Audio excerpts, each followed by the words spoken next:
when he grew up in Appalachia. He could understand that. So he really started researching how in the world folks who self-identified as Portuguese lived in these mountains. And pretty much everything that I've read since then, and unfortunately Brent passed away earlier this year, when Beaufort, South Carolina was founded, it was at the convergence of Spanish Florida, the English and French areas. And so it was, anything beyond that was sort of disputed. So if you're in downtown Beaufort's done a fantastic job of, they have some museums now where you can actually explore this a little further.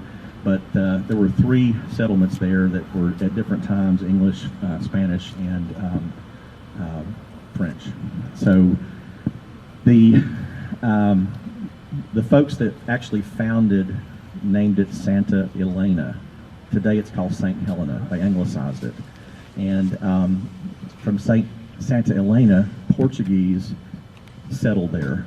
And then they fanned out into the surrounding countryside and to try to figure out, just what was going on out in the area. So Brent had written this years ago, and there was no proof whatsoever. So I'm just tooling around the internet, and this UNC TV PBS thing pops up. And there is a site called the Berry site. Anybody heard of the Berry site? It's over in Morganton, North Carolina. Warren Wilson College is overseeing it right now.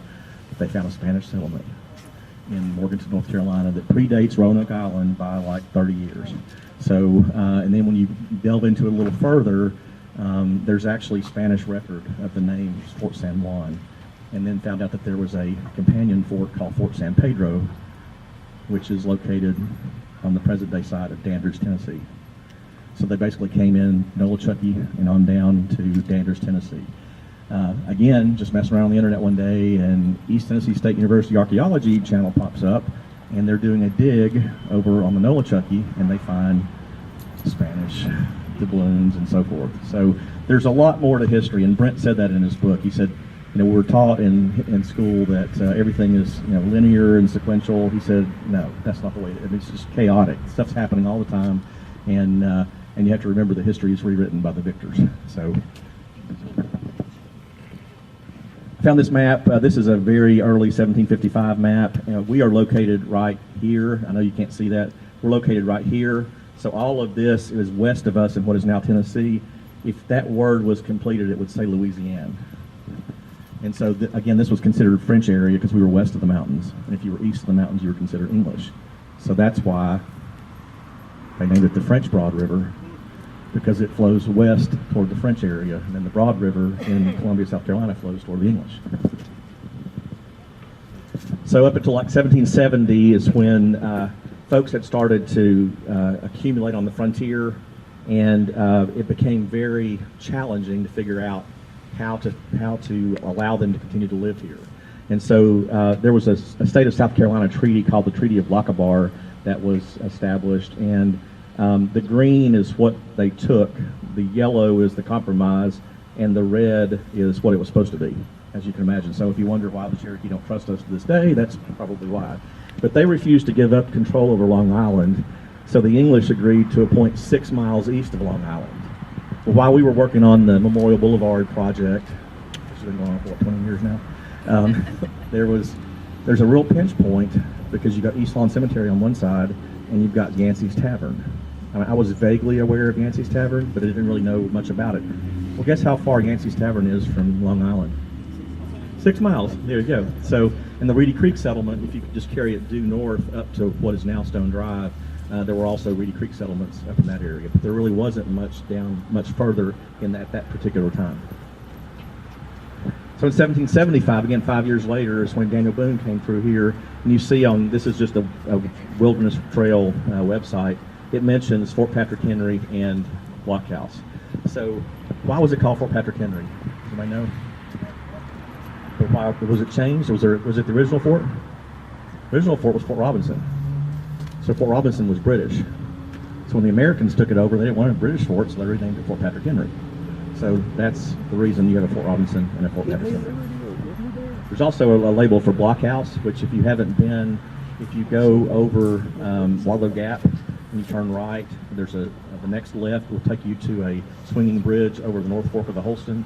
There used to be a blockhouse there, and that was a gathering point a safe space for folks to gather and begin the westward migration through Moccasin Gap and on into Cumberland Gap.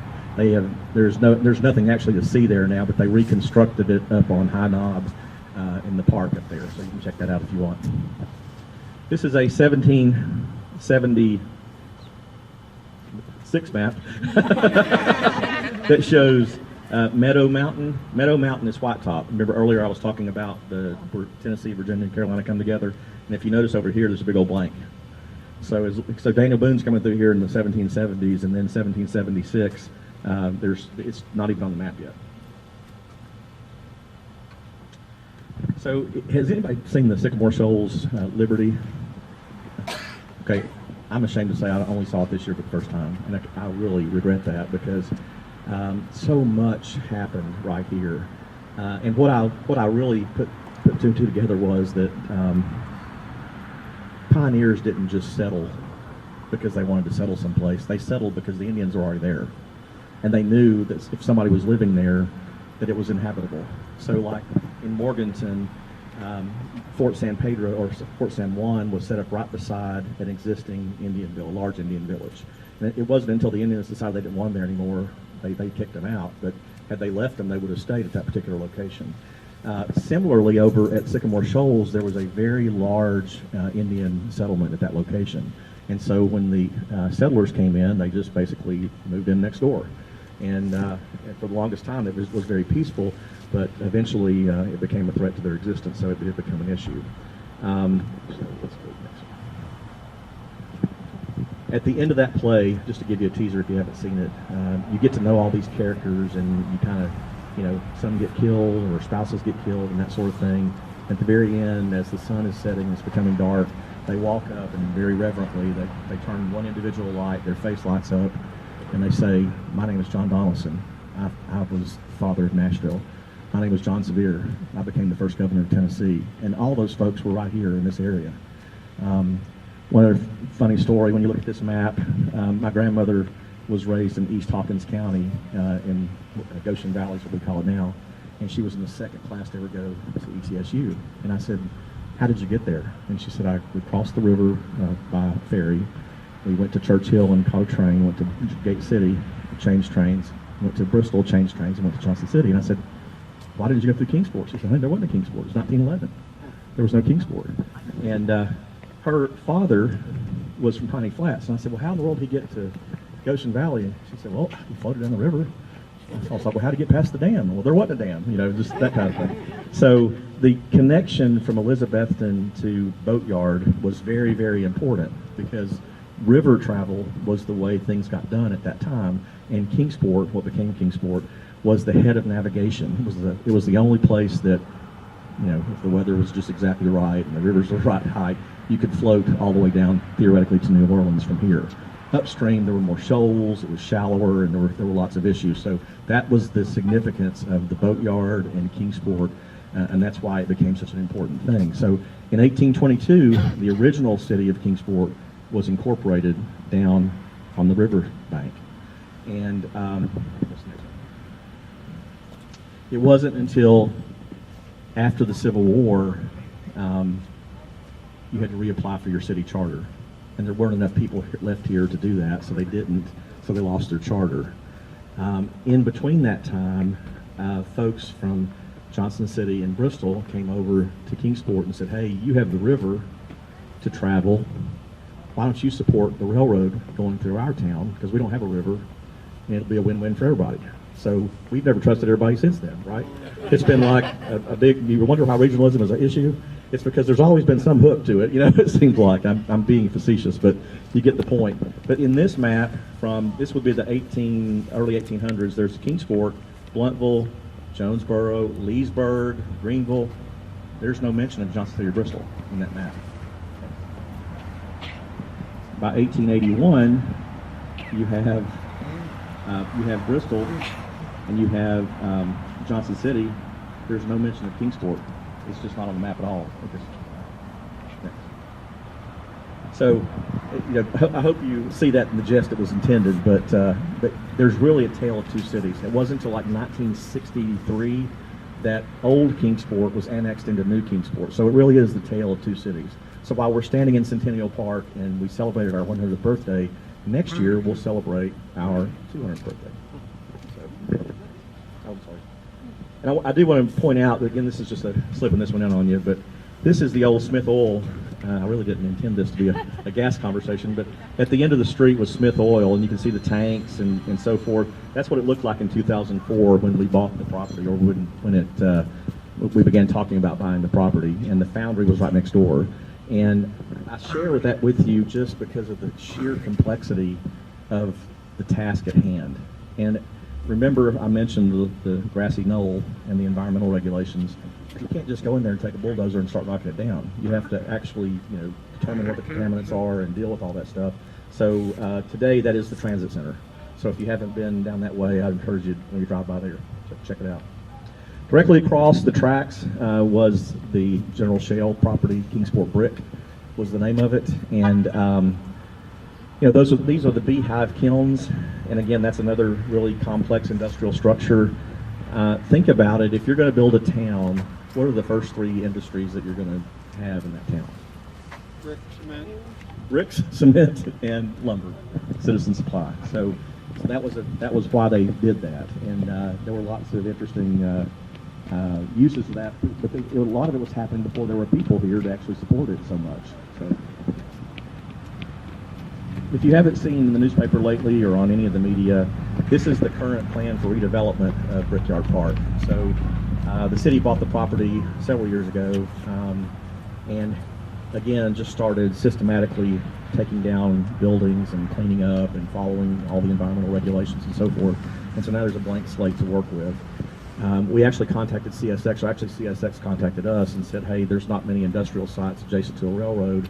Can we market that? And we said, sure, that'd be awesome. But we never really heard from them again. It just didn't happen. So it sat vacant for a long time, and we began to think about other things that we could possibly do with the property. So just recently, within the last few weeks, the Economic Development Board agreed to a development agreement with a company out of Durham, North Carolina, that's going to put in, I believe it's about 300 units on a 38 acres over here. So to give you an idea, there's like 200 and some apartment units in the lofts. So that's about 300 units across the way. The pink buildings, there will be 1, 2, 3 buildings that will be multi-story apartment buildings. Then there will be townhomes that are attached, and then there will be one section that is for sale, but all of it will be for rent. So there's a new concept called build to rent. Has anybody heard of that? I had never heard of it either, but nationwide, what's the one thing we hear about so much? Student loan debt, right? So you got students graduating, they meet their partner in college. Chances are they've got debt. They graduate, they want to follow the American dream, they want to buy a house. Kingsport is arguably one of the most affordable housing markets in America, and many locally would argue that it's not affordable. So if it's not affordable here, what would it be elsewhere? So so this whole new concept of, well, maybe we just need to build houses from scratch that are for rent. And then the landlord will take care of mowing and maintenance and all those things. And all you got to do is, you're not living in a student housing, you're not living in it's just a different way to live in a rental property. So we're very excited about the possibility of that, but it appeals to about 75% of the population, because it not only is good for young folks, it's good for empty nesters too. My wife and I discuss every day that we don't need a 4-bedroom, 2.5-bath home. We don't have any place else to go that we really want to go. And so then if you pay on your home loan forever and then you own the home, well, how can you get the money back out? You have to go to the bank and borrow the money back, right? So if you want to get a home equity loan and travel the world, you have to be paying on that. So if you sell your house, and there's no capital gains tax anymore, you can rent a house over here and then use that to invest and grow. And so that it will be attractive, hopefully, to some segments of the population. All right, and that's all I had today. Happy to answer any questions, or I'll hang around and we can talk privately. But I really, really appreciate you coming. I hope I didn't bore you to death. I hope I shared some things that maybe were tickled your memories or caused you to think a little bit more about how things fit together. I have put together a timeline that really helped me. And what I would do is say what was going on in the world and what was going on in Kingsport.